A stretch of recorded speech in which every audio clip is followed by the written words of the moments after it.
Bonjour à tous et bienvenue à notre 7e édition de MONUC Réalité, un programme de l'unité vidéo de la MONUC. Au programme cette semaine, la section aviation de la MONUC, un service que vous allez découvrir et dont l'apport va au-delà des besoins de la mission. Notre collègue Roliane Youlou s'était rendue à l'aéroport de Njili. Mais avant de suivre son reportage, quelques brèves.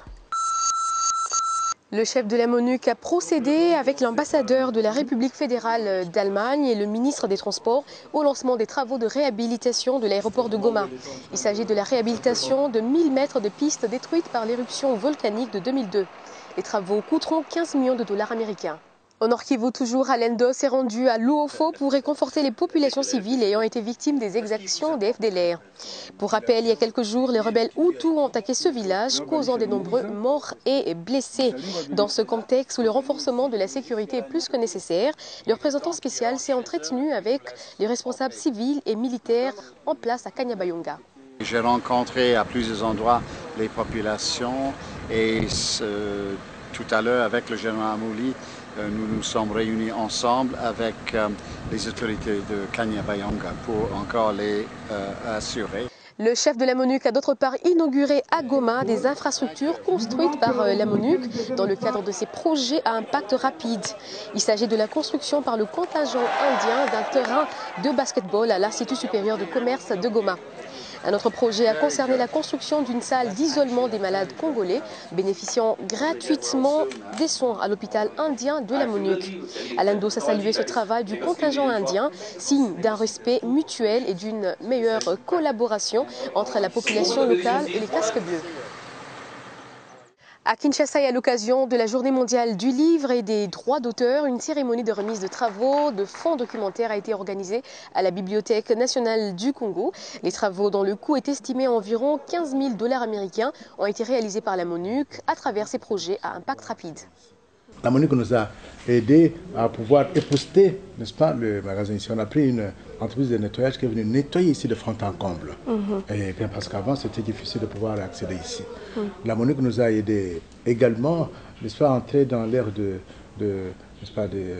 l'informatique. Comme je le disais au début, dans notre programme d'aujourd'hui, nous parlons de la section aviation de la MONUC. Avec sa flotte d'une centaine d'aéronefs, l'aviation s'est avérée indispensable. Efficace et efficiente, elle assure une part importante du mandat de la mission onusienne. Au-delà de la MONUC, son utilité prouvée pour le pays tout entier, car n'oublions pas que la RDC a un manque crucial de voies terrestres aménagées dans un pays hostile fait des cours d'eau et des collines. Quel rôle joue l'aviation de la MONUC? Fonctionne-t-elle uniquement pour la mission onusienne? Comment a-t-elle bénéficié aux Congolais? Roliane, as-tu des éléments de réponse? Bonjour Tina. Tu sais, beaucoup de gens ici en République démocratique du Congo se posent la question afin de savoir que font tous ces gens qui ne sont pas de casque bleu, qui travaillent à la MONUC, qui se baladent tous les jours dans des véhicules blancs où c'est écrit UN ou carrément 1. Je donnerai déjà une partie de la réponse. Ces gens font des choses très importantes pour la République démocratique du Congo, mais que peu de gens connaissent. Ici, nous sommes à l'aéroport terminal de la MONUC, qui est en fait le cœur même de la communication de la MONUC, mais encore plus de la République démocratique du Congo. Pourquoi? On va voir.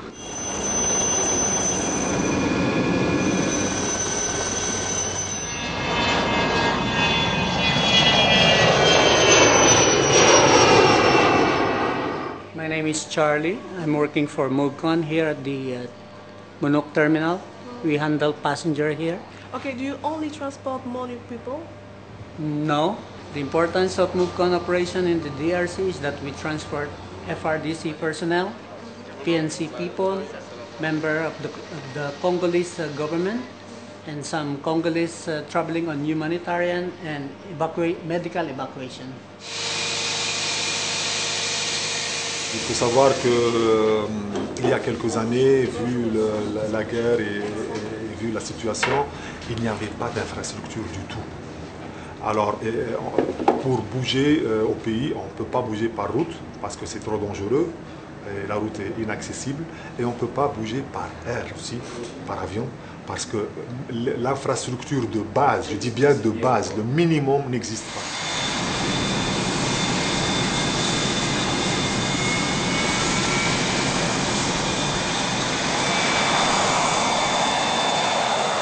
Maintenant, avec les programmes de réhabilitation des terrains d'aviation au Congo, il y a eu un grand changement, il y a eu c'est-à-dire un développement dans ces infrastructures.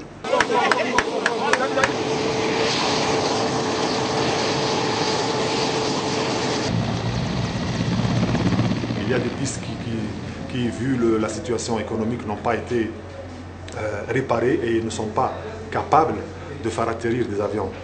Donc la MONUC, avec les équipements et les moyens qu'elle a, elle réhabilite. Donc pendant le jour, il y a les avions qui atterrissent, pendant la nuit, il y a des équipes qui arrivent et qui réparent les pistes. Si on réhabilite un terrain ou bien on amène des équipements, c'est tout le monde qui va utiliser, donc le pays lui-même et les coins les plus éloignés profitent économiquement.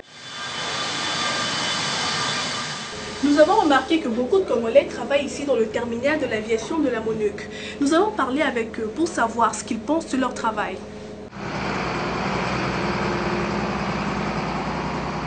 Bonjour messieurs. Bonjour maman. Présentez-vous s'il vous plaît. Oui, je me nomme Christian Moulamba. Je suis un observateur météorologique. Notre travail consiste à fournir le pilote, le métard avant qu'il puisse voler.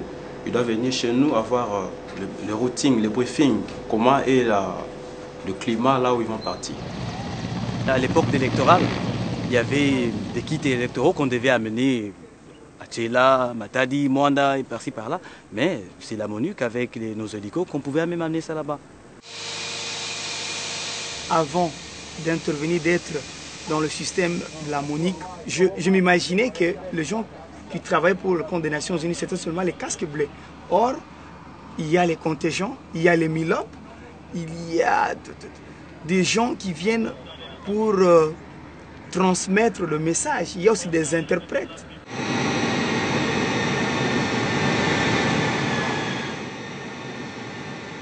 Et arrivé ici, j'ai appris la marshalling, et la marshalling surtout. Et lorsque je l'ai appris, ça m'aide maintenant d'avoir une certaine connaissance. La connaissance que j'ai maintenant, je peux aller travailler directement ici à notre aéroport. Lorsque la MONUC ne sera pas là, j'irai directement travailler à l'aéroport et je serai capable. Le travail que nous faisons ici, nous l'avons appris ici. Auparavant, nous ne le connaissions pas, nous le vivions de loin. Mais lorsque nous l'avons abordé, nous avons trouvé son importance, surtout dans sa qualité humaniste. Et nous pensons que c'est un bénéfice pour nous les Congolais. C'est même demain, quand la MONUC ne sera pas là, nous resterons à assumer cette grandeur de travail pour le bien-être de notre population.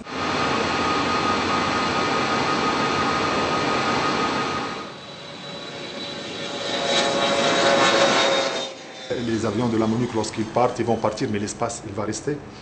Il y a tous les aéroports. Et l'idée maintenant est de faire une passation de consignes maintenant qu'on est là. C'est-à-dire qu'il ne faut pas attendre la dernière minute lorsque la MONUC va partir. On va dire, venez prendre. Là, ça va être plus trop tard.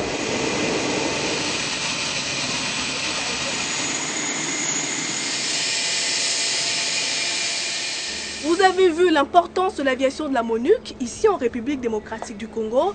Elle transporte les membres du gouvernement, elle transporte les soldats des FARDC, elle transporte également les Congolais qui ont besoin de l'appui humanitaire, mais également des ONG. Elle a réhabilité et continue à réhabiliter des aéroports ici en République démocratique du Congo. Non seulement cela, cette aviation forme les Congolais dans ce service pour que quand la MONUC va partir, ces Congolais puissent en fait assurer le service d'aviation. Donc, à chaque fois que vous verrez tous ces gens qui sortent dans des véhicules où c'est écrit UN ou carrément 1, sachez que ces gens vont travailler non seulement pour l'intérêt de la MONUC, mais également pour l'intérêt de la République démocratique du Congo. C'était Roliane Youlou pour la MONUC. Tina, à toi l'antenne.